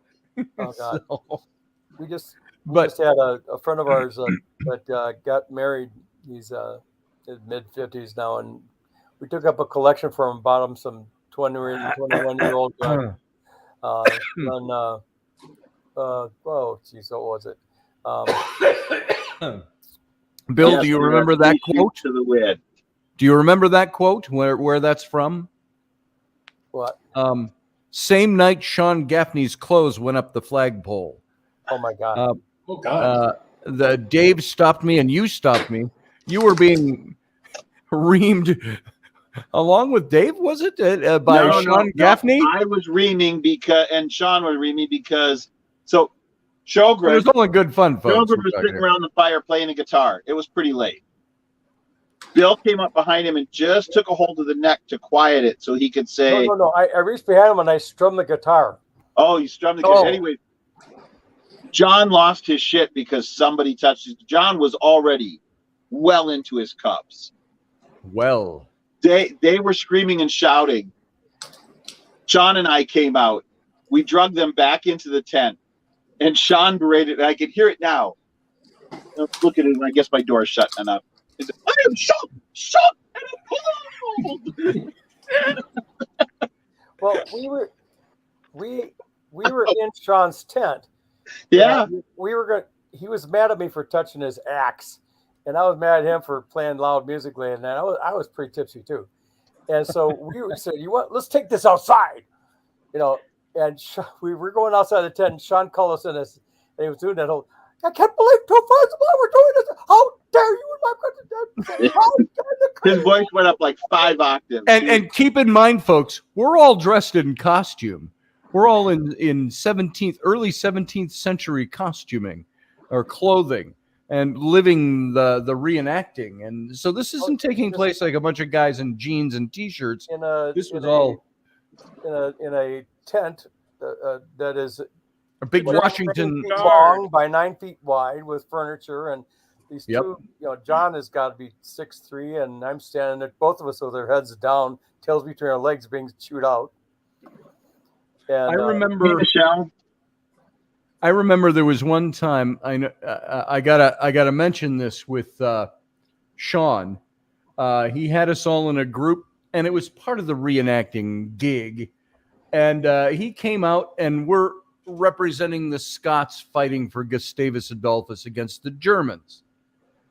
And he comes out, and he's got a purple sash in his hand, and he's got the beautiful embroidered doublet on and the big hat at the feather and his own sash. And he says, "Do you see this? Do you know what this is?" He says, "This is a German sash." He says, "Do you know why I'm carrying it?" He says, "Because when we march out and I see your poor performance on the field, I'll be putting it on." So no one mistakes me as being with you. So that was great stuff. I made a big mistake one time in saying I'm just a simple pikeman. Oh God, I that took a long time to live that down, being a simple pikeman, not a common, but a simple. Yeah. Boy, I've got rare pictures of that era. That was before we all had cell phones to take pictures of everything. So we had a fraction of the photos that we have. Yeah, now. you actually had to pull out a camera, and no one wanted to do it when we were in costume. That's right. There's a picture at McAllister of me, Dave, Sean, and James Keel early in the afternoon. And there's another picture of us together again later in the afternoon. And you can tell we're all blurry-eyed later in the afternoon. Yeah. Wonder why. I wonder why. Yeah, there were times.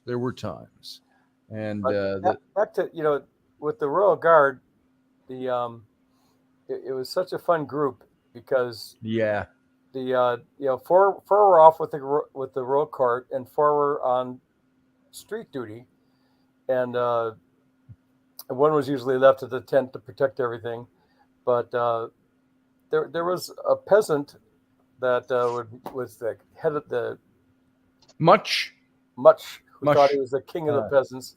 Scott And Livingston. I invited him to be he here would tonight. sneak in the back flaps of the guard tent and sneak away with stuff.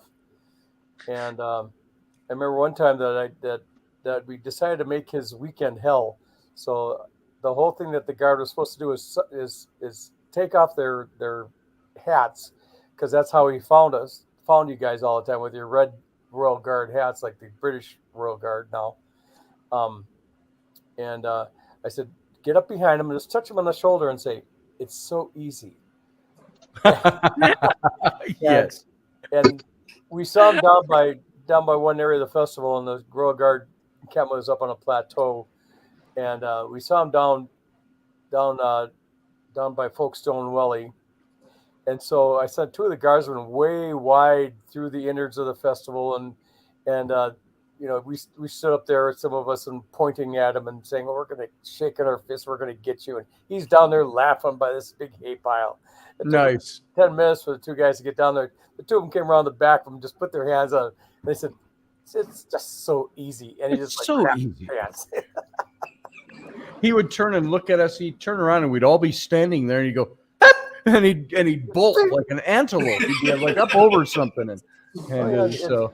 As a high sheriff, it was so fun playing with the guard, because he would start some peasant revolt, and the guards all had halberds, and we'd go marching up to one of the big food areas, and the guard would get in a line with their halberds. They'd charge their halberds and start marching toward them, and all these big crowds would form. That was, Yeah. it was like, okay. Correct me if I'm wrong, but wasn't Mark one of the ones? We were at the Arbor, I believe, and several of the guardsmen had disappeared, and they called out their names, and all of a sudden the front of these hoop skirts popped up, and they popped their heads out from underneath the ladies' hoop I was skirts. going to bring that up. I thought that was Mark's Yes. idea. He said to It's a total Mark women type there. thing. Was Mark also the one at the morning cannon when they all showed up in towels? Yes. Yes, I think that was Mark's idea. And Somebody posted that. Jamie Green posted that on Facebook, and Yeah. Mark's wife made a comment about it. I'll never forget how fast they are on coming to the games area. When we had a drunk guy jump over the counter at Drench the Wench.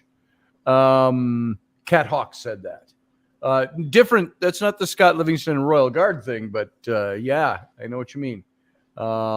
Chuck was on safety services at that time after he left the Guard. So I think he may have had parts in that, Cat. Well, So, and the Royal Guard also, if there was an emergency, they would form a corridor for the ambulances. And It's true. Yep. I remember when Chris Olson first joined the Royal Guard. I remember I thought he looked, facial characteristics, his little blonde mustache and little goatee that pointed out. I thought he looked very much like, if you remember, the Green Arrow from comic books. Oh, yeah. He had the little pointy and then the little arrow thing, only blonde. So, yeah, he's still out there. I remember the year that Bill, was it somebody stole your jack? Yeah, there was a guy who stole your jack, and it went through it's just the grapevine of festival. Bill Lockett's jack has been taken by such and such, blah, blah, blah, right? And the guard and the privateers, we were all on it, and we were searching, and they found the guy up by front gate, and safety service hadn't gotten there yet. The cops hadn't gotten there yet, but the Royal Guard had him down on his face and his hands bound and handcuffed because Jamie was right there and waiting for the sheriff. Yeah, we used to sing to the ladies of the court, guys with beards, and we go behind them and tickle their necks with our beards, and they that sort of thing. So I had been talking to this couple, and I handed the woman my cobalt blue jack. Yes. And I did it to her, and I turned back, and these people were gone. And I looked all over for it. What the hell? And so Mac made me a new one. And the next year, I just happened to bump into her. I said, "You!" And she knew exactly. I never what it was. forget a face. Where's my mug? And she started backing up. And I said, "No, I want my mug back." No. And she started screaming, "This guy is trying to assault my baby!" And oh, brother. And so I just yelled over to pub. I said, "Get safety services. This woman stole my jack," and I just went through the festival. And the bad thing is, this guy, the husband got involved, and they enjoyed using it during the winter and drinking from it, and I said, I just want my mug back and all this stuff, and the problem was that they were making their way toward the front gate trying to leave, and the problem is the guy threw a punch at Darren. Oh boy. Darren O'Brien, and Darren folded him up like a paper clip. Oh, Yeah. yeah. That's the wrong one. Sorry. And that guy got Never arrested. pick on a dentist. He was on Yep. the gate, and I said, I wanted to be a dentist. Right back. yeah. See you. We'll be here, Sam. He was being arrested for attempted assault, and I said Well, to him, and I said, remember him I claiming it was I had his no part in jack. this. And he goes, I know, but it's like I never, When we all- stood up, all they had to do is say, hey, I'll get it back to you. when we stood up, he said to the sheriff, "That's my jack." And Bones looked at him and goes, "No, I don't think so." Yeah. He made the jack with him, but I mean, it was at their house. Didn't he have the jack? I thought he had the jack. And No. so Jack, I think I got one over here. Let me see. Yes, I do. And I'm sure they never enjoyed that jack again. They cost a lot of money. This is one of the ones that Sam, this is the one Rainey was telling you about. She bought this up. It's not one of the originals, but it's got it's like the number on this is 11,475. And by the way, they were all numbered. So this is a leather jack, and this has been sitting on my desk for years with feathers and a feather duster sticking out of it, sitting on my desk. This is not the one I used, but Sam, that's the one. We'll send that with you or Flynn on the weekend. The dusty one. You get the dusty one. The dusty one. I rinsed it out. Don't put hot coffee in there. Yeah, it'll melt the waxy. I've got, what number was that, Scotty? This one's like 11,473. I've got number 9. 9. Yeah, I've got. When Mac first started making them, we went out to Colorado, and I visited Colorado that summer, and bought one of his original ones. This is Oh, the there one you go. Now is that's the one I gave you on Sunday? Oh yeah, this is 20,173. That came after this one.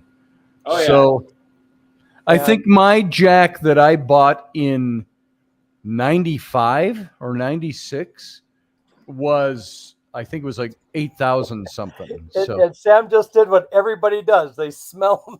yeah. Well, I cleaned this one out. Yeah. Oh, good. Everybody We found does that. it. I'm gonna use it this weekend. Oh, I better clean Yeah, this it's up. okay. I'm It not still smells like rum. this now. But about to say, I will say this now. I cleaned this just for the aesthetic fact of having it clean. Oh, you're not going to drink out of it? This. Well, we found that. Also, I worked out with Mac of how to do the belt thing and hanging them from the mug. Except Yeah. that I always had a D-ring on mine so that mine hung down, so Yep. it didn't get stuff in it. So Yes. I was And we got the little leather straps that snap, and now I think I gave Sam one with a lion head on it and a strap that he ties it on. Yeah. Wayne, you've been pretty quiet over there. You still have your jack, I'm assuming, and all your stuff, and Well, I have one. I frankly I've had more jacks stolen than I have remaining. yeah. How did it get stolen? You know, if you walk away from something and then you walk back and you're like, oh, I left my mug back there, and even it's a few feet, literally they'll be gone. So Yeah, you're playing your boron in the feet or your. You still have your red one? And boom, it's gone. No. You don't have the red one that says Haven't had Sandy? it for years. Well, Rainey Well, I would bought keep all an eye these out up. for it. Yeah. She bought up a whole bunch of these one year, God, 17, 18 years ago.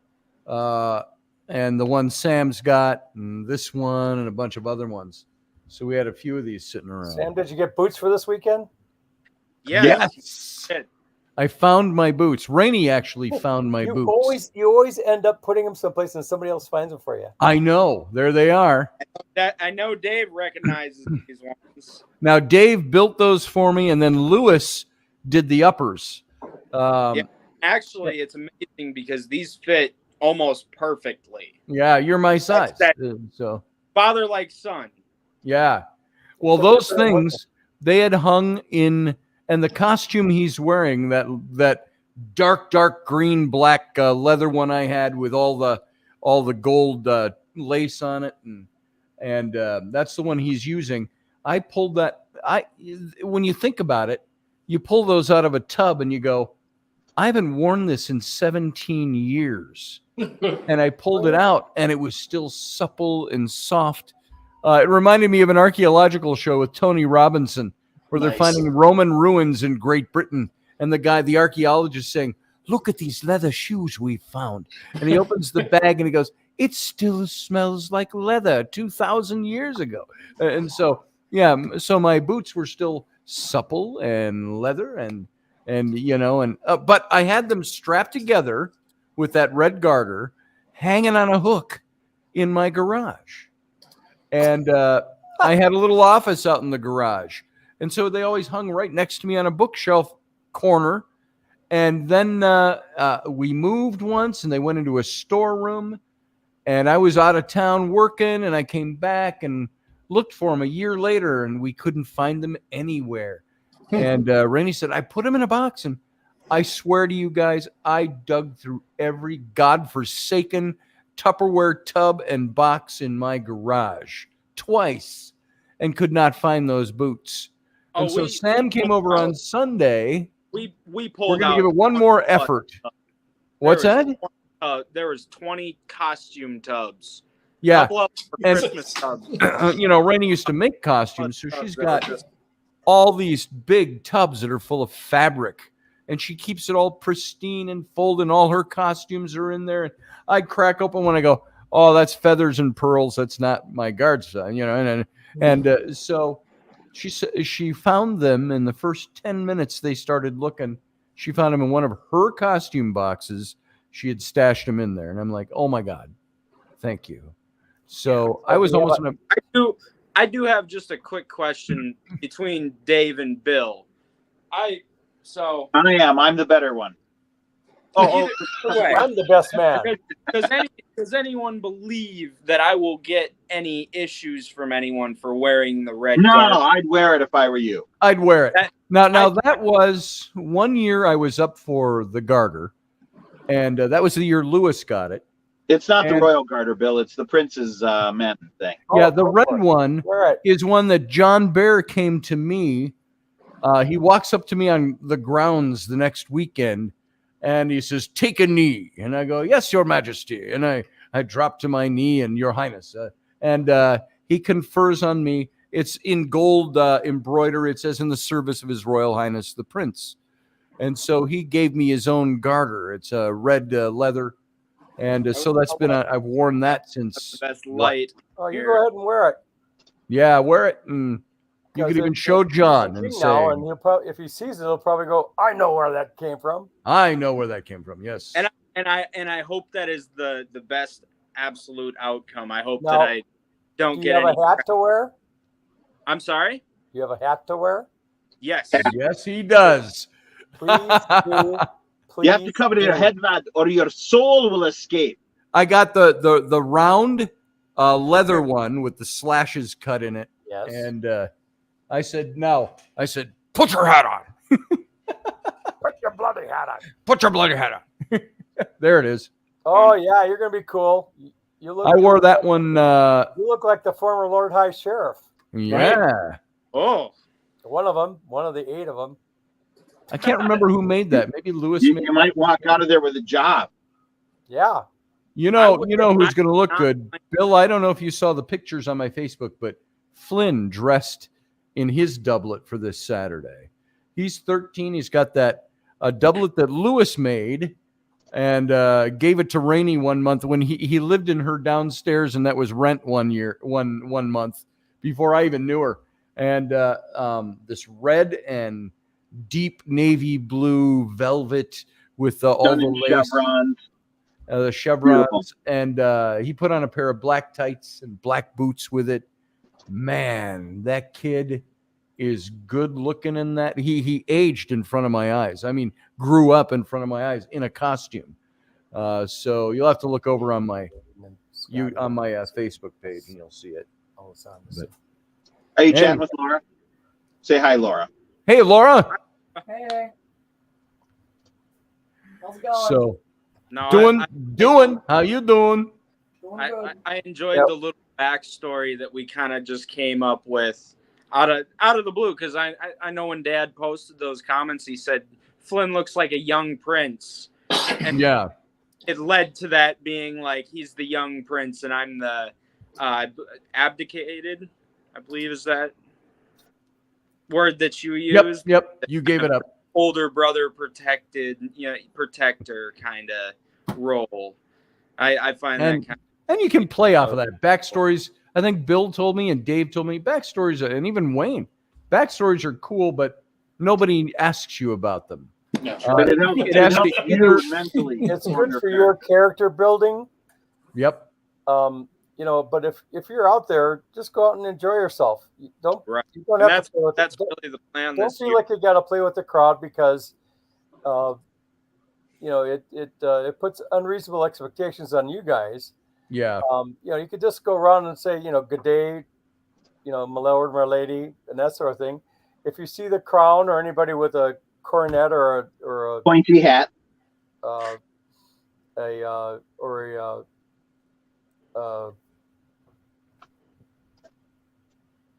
Something. What's that Oh, thing? like a They look diadem. like this. Blank. Tiara. Somebody Crown. wearing a tiara, crown, or something. Bow to them. that is very different than a 5 tourniquet. letters. Are you guys gonna be wearing swords? Yep, they're I wearing looked swords. at- They're all peace bound and all of that. So we've got them I know what a sword. zip tied. By the way, Sam was smelling his mug. I took my stuff out of my bin, and all my leather sword belt and my. Oh, I know that. I've seen that one. There's the Royal Guard hanger. Right. Okay, so my German might rapier. have some of the Royal Guard to ask you about that.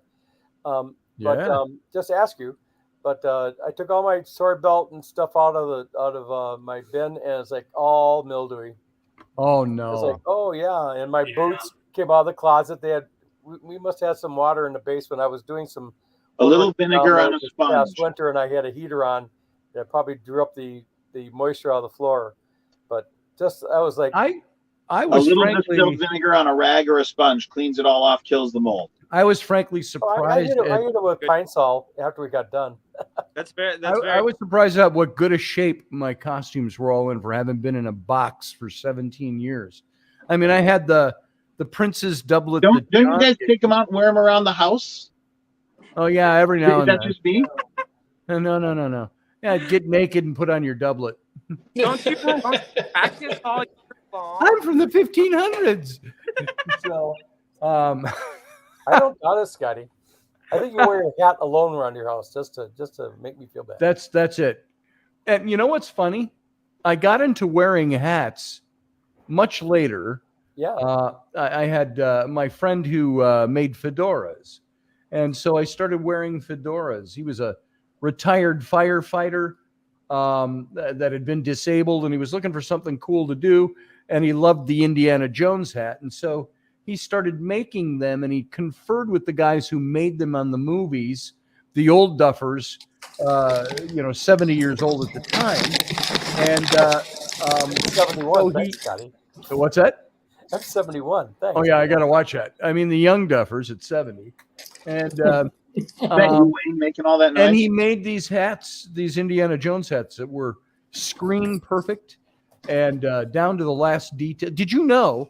You know when you wear a men's hat, a fedora, it's got the little bow, the ribbon, and then the bow sits over your left ear. Well, when Harrison Ford had originally got his hat bashed, he put it on and he twisted the hat a little bit. And so they bashed in all his creases, but his bow sits a little forward over his temple instead of over his ear. And so that's become a trademark for the And he did all this stuff. His hats were like $700. They were just quality hats. And so I started wearing hats. I've got the first hat I got from him was his replica he did of the Humphrey Bogart hat from Casablanca in gray. And I got that one. Then he sent me a couple of other hats, and I have 4 hats of his. And then I started wearing hats, and it actually went through my mind. I swear to you that this went through my mind. I'm wearing my hat. I think I was in Egypt or something. And I said something like, "Where's my hat? Where's my hat?" Oh, we had a sandstorm blew up. And my hat blew across the deck. And I thought, oh my God, it's going to go in the Nile. And I dove for the hat. And one of the Egyptian guys caught the hat and got it for me. And I put it on. And it actually went through my mind. Bill Locken would kill me if I lost my hat. And I thought, why would I think that? It's because of the, where's your hat? Where's your hat? Yeah. Just my mind musing and imagining. So now, of course, Casablanca being in black and white. Yes. I think his raincoat was tan. His raincoat was tan. So, and his hat was gray, though. Okay. So because I've got the a poster upstairs. At some other time, I'll tell you a story about that. But I've got the Boulevard of Broken Dreams. Oh yeah. Print, and it's at the top of the stairs, covering up the hatch to the attic, over the top of the dining room. And nice. Anyway, and Catherine's bedroom was up there. I'll tell you now. Catherine's bedroom was up there, and she asked me, "Say, what is that about? What is that about?" And I said, "Oh, it's about this movie." And I said, "I'll have to have you watch it sometime." And so years and years later, finally, I sat her down to watch it, and she fell in love with it. And at the point of that moment at the airport, I said, "Now go take a look at that print upstairs." And she came downstairs, and we watched the rest of the movie. And now she has the DVD, and nice. friends have watched it and stuff. So she has the colorized version and the black and white version. Of course, that is still my favorite movie of all time. The Height was playing it a couple of weeks ago. I was up, and I'm driving down Central there, and I saw that on the marquee, and I thought, if I only had time today, I'd just stop and go in. Rainey and I went and saw it a few years ago when they had the 75th anniversary showing in the theaters. Yeah. It was a different theater experience because they were filmed in an almost square format. Right. None of those widescreen for those old 40s movies. So, but a lot of fun to see. Well, folks, guess what? It's pushing 11 o'clock, and this is the time when we usually sign off at 11 o'clock. So we got about 2.5 minutes before we're out of here. Well, not even 2 minutes. Anybody do you have a glass? Anything? I've got a glass. I've got a little coffee in this, and no scotch. So Marc Soderberg. Here. To Mark. Thank you guys for coming on tonight, taking the time. I appreciate it. Bill, it's so very good to see you. You don't know how and the Grinch's heart grew 10 times that day. No, my heart is just like full seeing you guys tonight. And I appreciate your being here. By the way, just really quickly, Scotty, that the rendezvous is changed to just a Minnesota type thing. Yeah. So sold off all my reenacting stuff. I got $1,000 for my musket. Oh, that's okay. Wow. I'll into my woodworking stuff. Wow, and, I still have all my gear. Sometime when you're in the cities, get a hold of me. We'll share some scotch or bourbon. Either or. Yep. And nothing like a good bourbon. We'll tip one. You are legal now, aren't you, Sam? Yes, I am. Well, I know you were a couple of years behind Kat, so I thought maybe you might be 20 now. No, 21, pushing 22. Pushing 22. Okay. And Wayne, always good to see you. I don't see you enough. I know. Likewise. That was a Han Solo line. I don't see you quite enough. I know. I know. How long have you been waiting to play that one? Of all the gin joints and all the gin joints in all the world. All right. You guys got to show up in this one. Well, Bill, I'm going to let you go first. I'm going to let you all go one by one. Yes, Wayne. We have brother, thanks for being here. Give a hug to Dara. Say hello to Laura. Dara says hello. Sam, All sorry right, your Gar mom says for me. hello. All Good right. night. And Sam, I'm going to let you go, my son. I will talk to you probably tomorrow. And all right. Wayne, that makes so much noise. What, you got M&Ms over there or something? Or Nope. Are you drinking wine and M&Ms? Is that your thing? all right, Sam. Nope, Son, I love you. I'll talk to you soon. Potato chips and Potato chip wrappers. barrel aged stout. Wayne, thank you for being here. You're such a good man. All right, and I'll talk to you Take soon, care, I all. hope. And Uncle Dave, as everybody knows him over in the radio show. Dave, We thank you started for the being morning here. together. We're ending the evening together. I think that's so How bizarre. about that? That's crazy. And both I times ran on into him air. on KB's morning chat thing. Morning coffee with KB. All right. Well, maybe tomorrow again. So, Dave, you have a good night. Good to see you. All right, folks over there in the chat room, thanks for being here. I appreciate your time. Tomorrow night, we're going to kind of get back to our regular schedule of events and things. And I just wanted to do this show because of my old friend Mark and his passing. So I want to thank you all for being here. You have a good night, and we'll see you again tomorrow night. So you know what? Live long and prosper.